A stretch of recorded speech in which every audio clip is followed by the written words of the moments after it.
You're listening to Shifting Schools, episode 252. Well, welcome back, folks, and thank you for tuning in to this episode.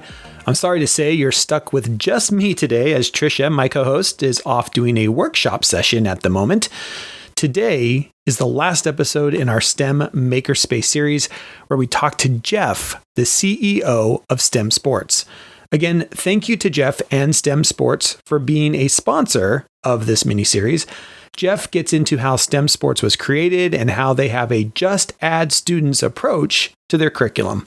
A reminder that you can get a free lesson by visiting the link on our offers page at shiftingschools.com/offers. We want to thank all our guests for being a part of this mini-series. We hope you have enjoyed this dive into STEM and makerspaces the last 5 episodes. If you have a mini-series you would like us to consider, please do reach out to us at info@shiftingschools.com. Now, here is Jeff, the CEO of STEMsports.com. And with that, on with the show.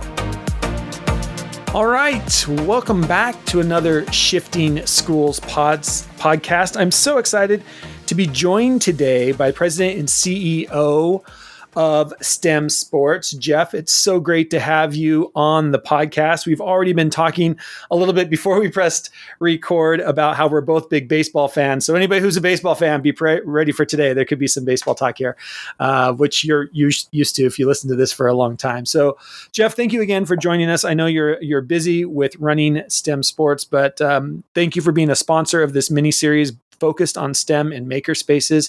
And we just wanted to give you an opportunity to come on to the show, talk a little bit more about STEM Sports. And what I'm really interested in is how you got started. How did you kind of come up with this idea of STEM and sports? I mean, if people go over to stemsports.com, you can download kits for baseball and basketball and track. It's just unbelievable what you can do with there. So give us a little bit about the background of how this all got started. Yeah, well, definitely thanks for having us, Jeff. We appreciate it, and happy to tell the story, which, unfortunately, it's not really mine. In other words, no, yours truly did not come up with the concept of STEM sports. So it was actually created by somebody else. And it's kind of probably easier to tell chronologically. So in 2013, a gentleman named John, who founded STEM Sports, though it's important to note, not until 2016 did he find the company STEM Sports or develop it. In 2013, he was doing some consulting work for USA BMX and their foundation. And they were trying to iterate, kind of what's next? How do we get more kids engaged with the sport of BMX? For those of you that don't know, it's an Olympic sport. You can ride your bike and win a gold medal, right? That's the simplest way to put it. But no, these are actually true athletes that are competing at different levels, and it's an Olympic sport. So I think it was kind of a byproduct of off the downturn of 08, 09. Fast forward a few years later into the 2010s, they were still looking for something to stimulate the growth of the sport. What do we do? And what's trending out there? And so one of the things that John and it's kind of a pseudo partner of his saw was, well, STEM and sports, there's an intersection. I mean, literally, at the end of the day, there's science behind everything. It doesn't matter if it's sports. Right.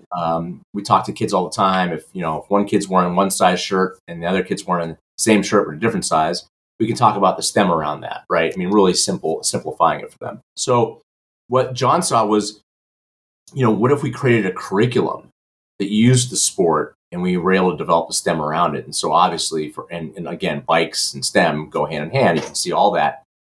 They created this curriculum, and they had a great amount of success right off the bat by marketing it mostly to schools and school districts where a actual BMX track resided. So for those that don't know the BMX sport, and I'm not even going to claim that I know, half of it, one of the practices is that mom and pops or nonprofits actually own track sites to attract the rider to ride there and be a member with the hopes that they're going to join a team and race, right? It's not much different, say, like, there's a reason there's a baseball field because Little League's trying to attract kids to play baseball. So very similar. And so that was their kind of marketing and strategic plan, was to market the curriculum, in this case, STEM BMX, which came packaged with bikes, and kids had to build the bikes, learn how to ride, the safety around it, how the bike worked. And they had a lot of great success. And that was in 2013.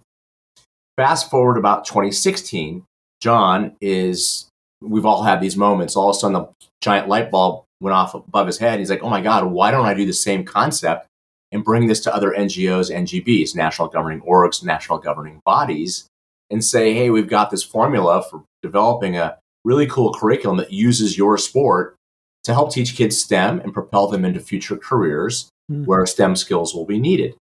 And so he got to work and created STEM basketball, though there was no affiliation to USA basketball. Sure. And then he created STEM volleyball, and there was an affiliation to USA volleyball. And and I should just back up one little step. So he has this thought, right? And he creates the company STEM Sports, and then he develops these two sports. So STEM Sports was basically created in the middle of 2016, and marketing basketball and volleyball were uniquely different than marketing just BMX. He had to market 50 states, in and out, every nook and cranny, because that's where volleyball and basketball exist. And he called his good friend Jeff, me. I, and still to this day, own a marketing agency called Agency G, and we take on clients very similar to what STEM Sports was. Entities that really were involved in sports, use that as their asset or their tool for marketing, and mostly we were doing marketing communications work for clients as well as event production. And I'll maybe even be able to explain where that comes from, but. John brought the business to me kind of the first working day of 2017, brought STEM Sports, and they were a client. We got to work with them very closely. We get our hands dirty with our clients, kind of the best way I describe what we do, understand the ins and outs and the operations and just really the core, and then obviously the outwardness of what they're providing. And we found that there were lots of things that needed to be corrected or fixed or perfected to really make the business go. And when I took those things back to John, probably by about April, 3-4 months into it, he was really a very busy guy. He was trying to adopt a child with his wife. He's actually an expert in sports tourism business. That's why he kind of plays in the NGO space, and really didn't see, he didn't have the capacity to see STEM Sports through. And I said, well, what if we transfer the ownership over my way? And so long story short would be, I basically, we agreed over that summer for me to acquire it outright from him. And basically the first working day of 2018, it was official. Those things take time, if you will, in a legal sense. I was basically operating as if I owned it probably, in summer of 2017 on. Sure. And that's kind of the origin. So that's really the origin of what happened. And so that's why I can't really take credit for the founding of it. Yeah. We've definitely developed some sports curricula since that time, beyond that, and are really happy to, one of our, I guess, shining achievements really today is to say that we're in all 50 states. The curriculum is mostly used in the classroom because of its alignment to school standards. We're also heavily involved in after-school programming because that makes for a really, really cool way for kids to engage with sports with this stealthily and disguised manner of academics that they're receiving when they don't really kind of know it, but they do. Yeah. But it's well received in the after-school program set, and then certainly in the summers or even fall break camp settings, we're permeating there as well.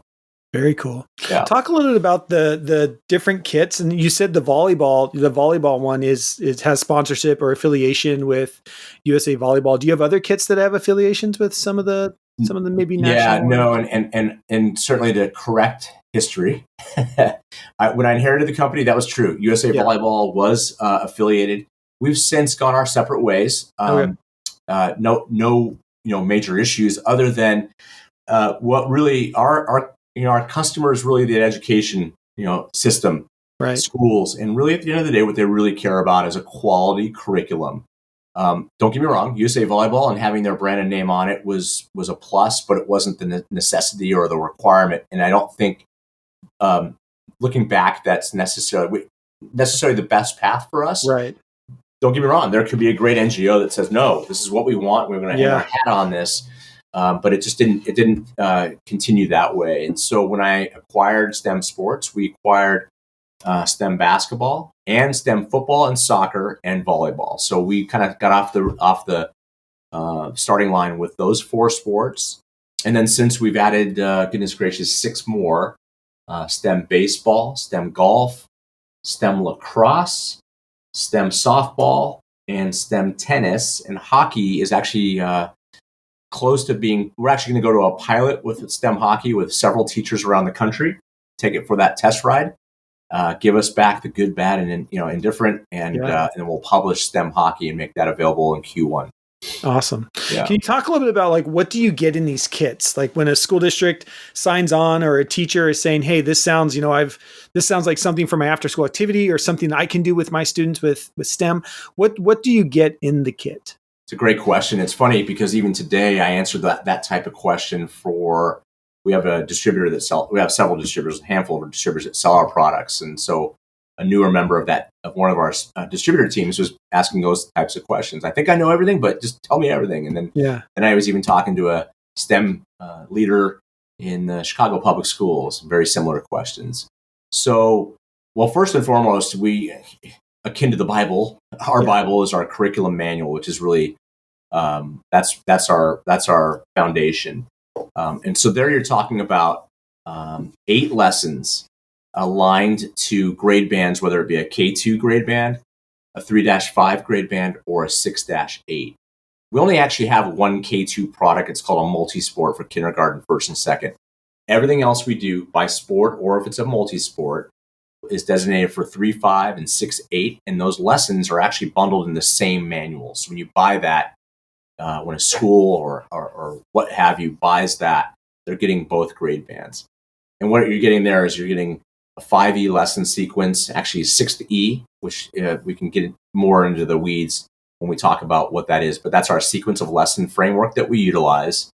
You get all of that content that is aligned to standards. So the objectives have a purpose.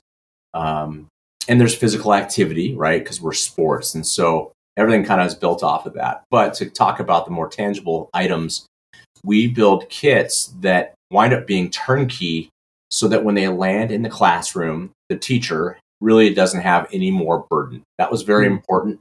Another thing I can't really take credit for, but the crux of the business when STEM sports was developed and that concept of the turnkey was developed, we really, John and whatnot, and we absolutely agree with this. We didn't want a burden to happen to the teacher.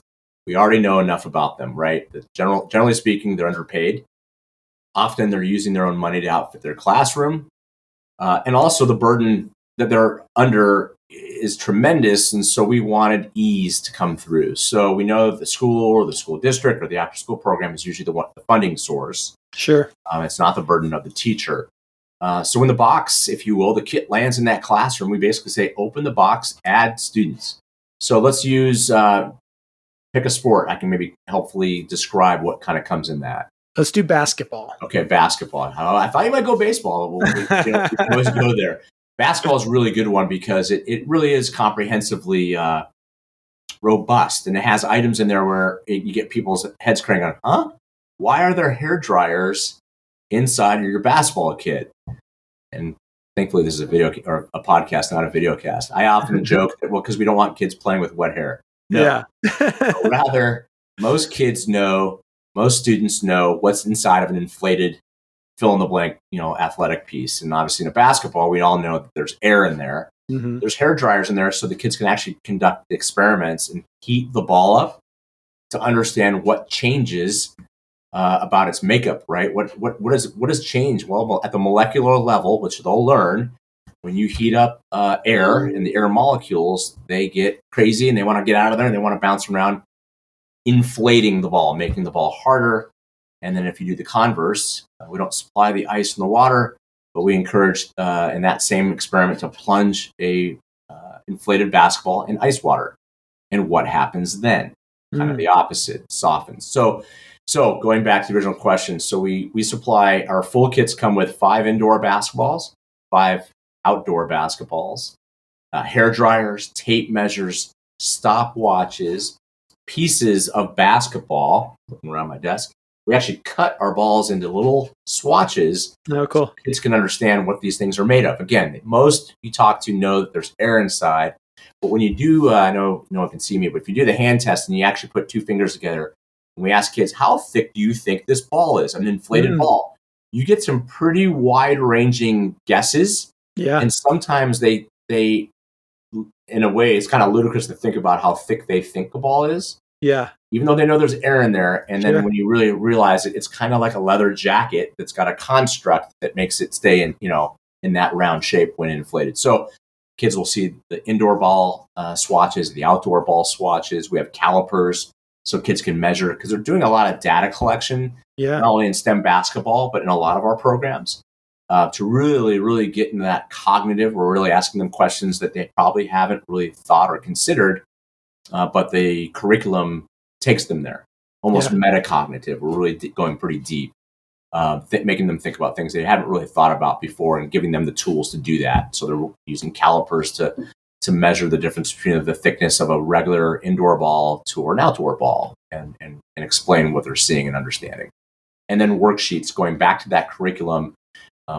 There's a worksheet application with just about every single lesson.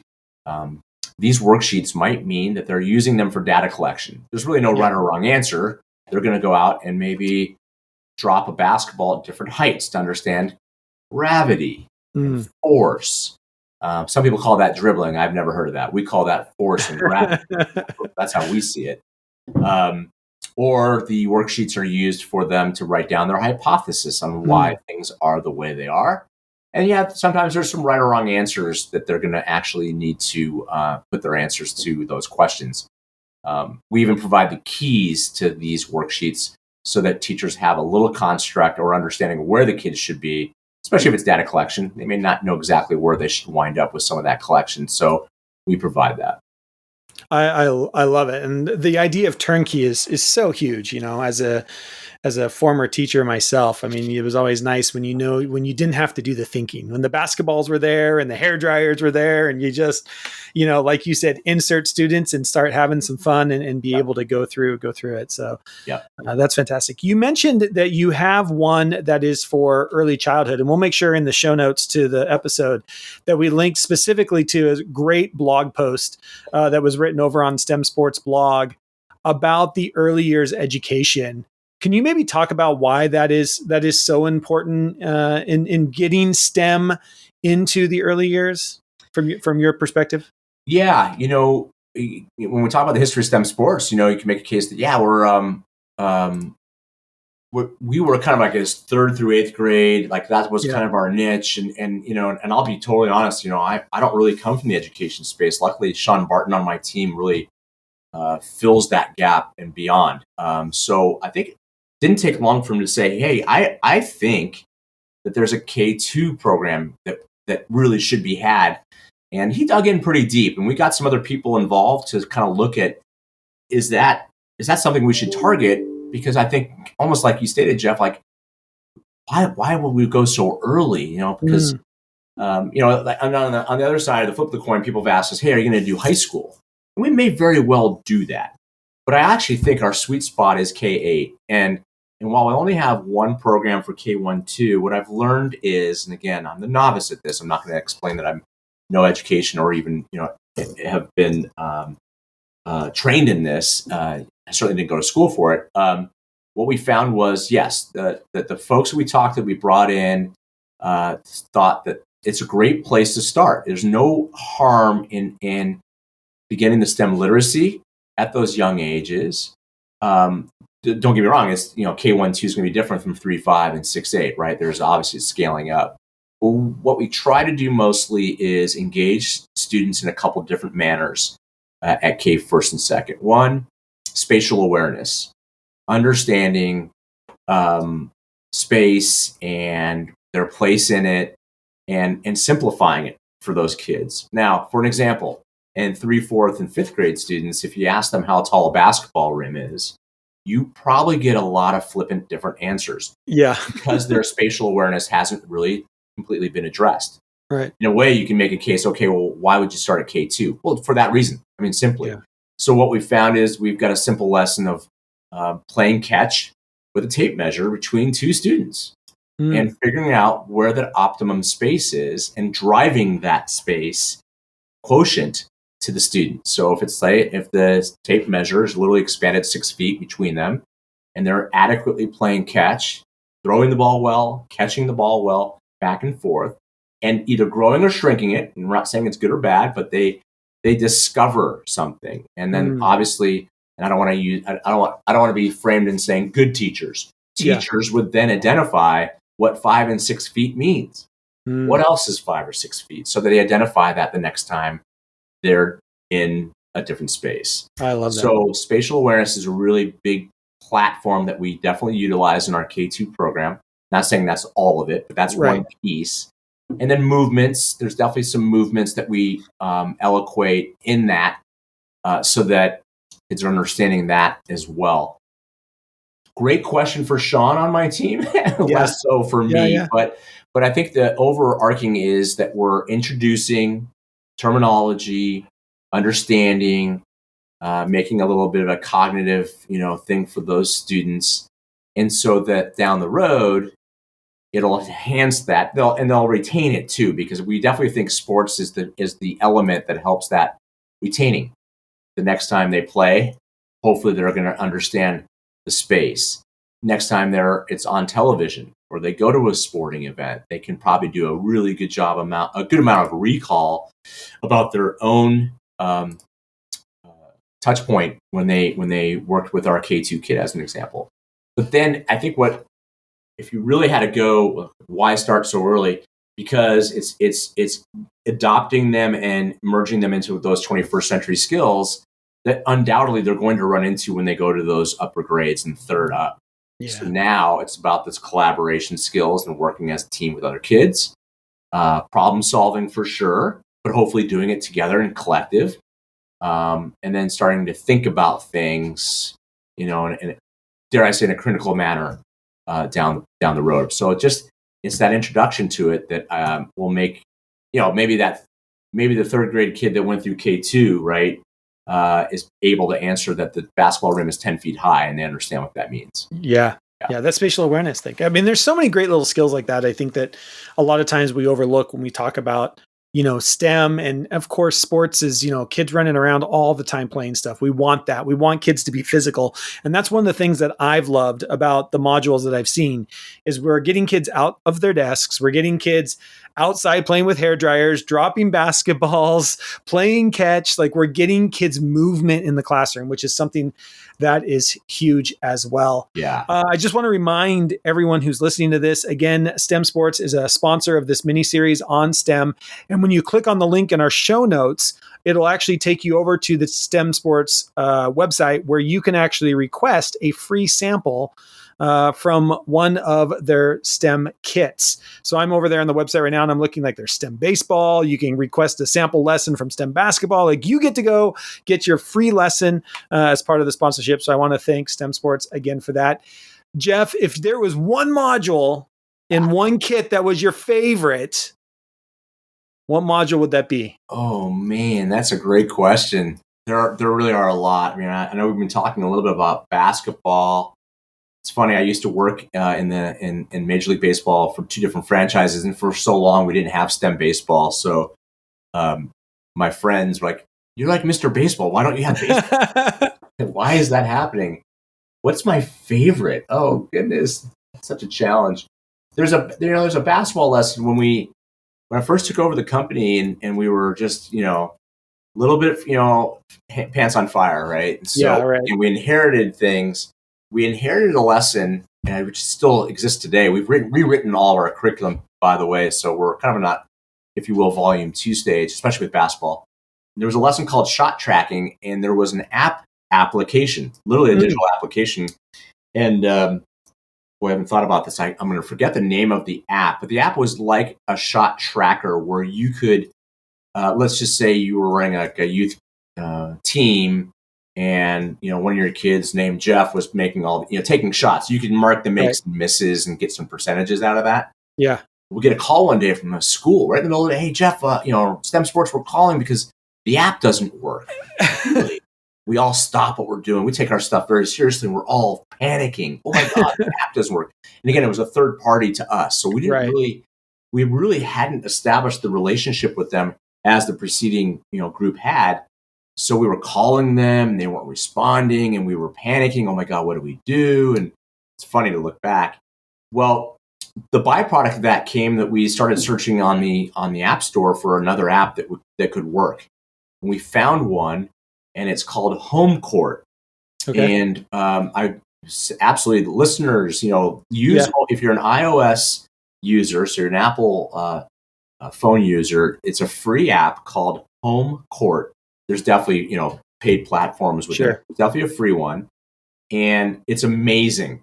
So what it does is it uses your camera, and what you would do is if you're at an actual NBA arena court, or if you have a basket barely hanging on the front of your house. Yeah. Once you shine the app at your backboard, it instantly recognizes through VR your court, and as you start taking baskets, if you're a youngster or an adult, it will tell you if you're shooting a free throw, a field goal, or a 3-pointer. Wow. It'll record these shots. It will give you all the data, right? The math, if you will, and percentages. And upper levels, it will record your shot. It'll tell you how high you jump on your jump shot. And then you can look at it, and you can actually review. So it's a trainer in the end of the day. Very cool. There's some NBA folks that are behind this thing. And so we called them. We said, can we use your app? And at first it was like, well, who are you? What are you? Yeah, right. Luckily, the marketing gentleman, and Alex, who I spoke with, they wound up giving us permission. I think his wife was a teacher. He got it. And I said, listen, I don't think we're going to be a heyday for you, but we'll drive some different traffic your way because it's going to be attached to one of our lessons. And one of the lessons is really about tracking and figuring out your own field goal percentage, just like LeBron James and Steph Curry have. Any kid can have a field goal percentage just like them. And when a teacher presents it that way, your students are in. Oh, I'll go do that. Oh, yeah. Yeah, right. So, obviously the first round of that would be go take 10 shots and do the math. Okay? Right. Basically. And what I challenge teachers is, hey, have the kids go out and take 13 shots. Make the math a little more complicated. But all the while, they get to do it in the fundamental analog sense, but they also have this really cool app called Home Court. I've taken Home Court, not around the world, but I've gone international a couple times, in Mexico twice, and I was in Morocco. And I put my phone on a tripod, and I would show the kids this. It would blow their minds, right? Yeah. For all the right reasons. Right. And often what I try to tag that with is somebody thought that this could be very useful and thought about it up here and made it happen on a phone. Yeah. Think about a problem that you could solve and what you would do to solve it. That's exactly how Home Court came to be. Yeah. I think Jeremy Lin, if I have the story right, Jeremy Lin was actually someone that was in the ear of this company saying, I can't always have somebody record me shooting. How do I do it on my own? I want to extend my professional basketball career. So that's kind of where that came from. Well, and I think it's so, you can watch any sport on television now and see how the technology in STEM has taken over. We were talking, we're both, big baseball guys. And as soon as every time you get done taking an at bat, you watch them run down into the dugout, and they've got every pitch on replay. They've got the way that they were approaching that pitch on replay. And we know, especially in baseball, we keep statistics on everything. We know how many times you pull your batting gloves on before you actually grab the bat. We know everything in baseball, So I love that. I think that's a part of it. And I love the idea too of starting with these small numbers. And one of the things that we know that the technology does is, like you're saying, it's easy to figure out your shooting percentage when you take 10 shots. But it gets harder when you take 573 shots and then you get 1,015 shots. So this is where technology, right? Once you understand and you can set up the algorithm or you set up the equation, you let technology do the heavy lifting for you. But you have to understand what that is in order to set it up. The baseline. That all starts with this. It's foundational, right? Yeah. And for a youngster, that helps them, right? And almost goes back to that K2 thing. If you can plant a seed, so that they're prepared for those incremental steps. Yeah, I love that. That's some great connections. Yep. Well, as you know, we're recording this and launching this in the new year here in 2023. Can you kind of maybe talk about what are some of the things that are coming from STEM sports in the new year? Yeah, we're not done, right? So I think I mentioned before, we're working on hockey as we speak, STEM hockey. Yep. It'll have a lesson that talks about ice, and really what that means, the science of ice. But yet at the same time, we also know not every school can just go play hockey on ice. It's right. There's a field hockey element, or I'm sorry, a street hockey element. So it's a little more playable on the playground, or certainly inside of a gymnasium. So look for that. That's coming soon. No secrets. We'll probably take our STEM tennis program and really look at it strongly and say, okay, let's make a pickleball version of this. We know kind of how that permeation is kind of coming from the older audience, but it's definitely leaking its way down to the young audience, and we think that's great. So we're excited about developing that. There are other sports that maybe aren't as prevalent in our country, because we have our international phone does ring quite often, where there's a wonton for us to explore some of the other sports that, again, aren't big in the States. That might happen. Curriculum that has wheels, I'll just leave it at that. Okay. It's probably in 2023 scope as well. So, great. And even bowling. We've actually had some overtures on bowling. Again, I can tell you about some overtures we've had for sports that we're not going to do. But bowling is definitely something we'll look at, because it's still an achievable, definitely a lot of STEM around that. Yeah. But achievable without, going down to the proverbial bowling alley. Right. There's still an application in the PE side, and certainly in classroom and on the campus. We've had to break the news to USA Fencing. It's not likely. We've had a gentleman who ardently thought that every school should have a STEM billiards program. Yes. I think he thought that every teacher's lounge had a pool table. I'm not sure. And we've also, and who knows, there's other sports, no doubt. Like we've definitely talked about wrestling. We've even heard from gymnastics, some of the other martial arts, because there are STEM applications, and we wholeheartedly see that. And so it may be a place we might look at. At the end of the day, we want that to be there to be take, right? So we want the schools to tell us, and the education systems to tell us what they're looking for. Yeah. Well, that's fantastic. I love that. And, part of it is, I think, as well, and you can correct me if I'm wrong, but you're creating these kits that are, ready to be done, right? Like we just add students. So take hockey, for example. It's really hard to, package up a Zamboni machine for every school and ship it over for kids to go and learn how a Zamboni machine works. So there are some limitations that you have to have. Yeah, of course we inquired, but you're right. The price didn't fit in the kit. Yeah, it didn't fit in the kit. Yeah, I just couldn't fit it in the kit. But I do believe, and I should know this better, but I think there is a Zamboni. There's beyond a reference. I mean, probably. On that ice lesson, we're going to talk about, why, what's that machine doing and why? Yeah, I love that. It's certainly STEM related. Yeah, that's so great. That's so great. Well, Jeff, thank you again for taking some time to talk about STEM sports with us. Again, you can head over to stemsports.com, or if you click on that link in our show notes or over at Shifting Schools on our offer page, you will get a special link that'll let you download a free sample lesson over on STEM Sports. You can do that as well.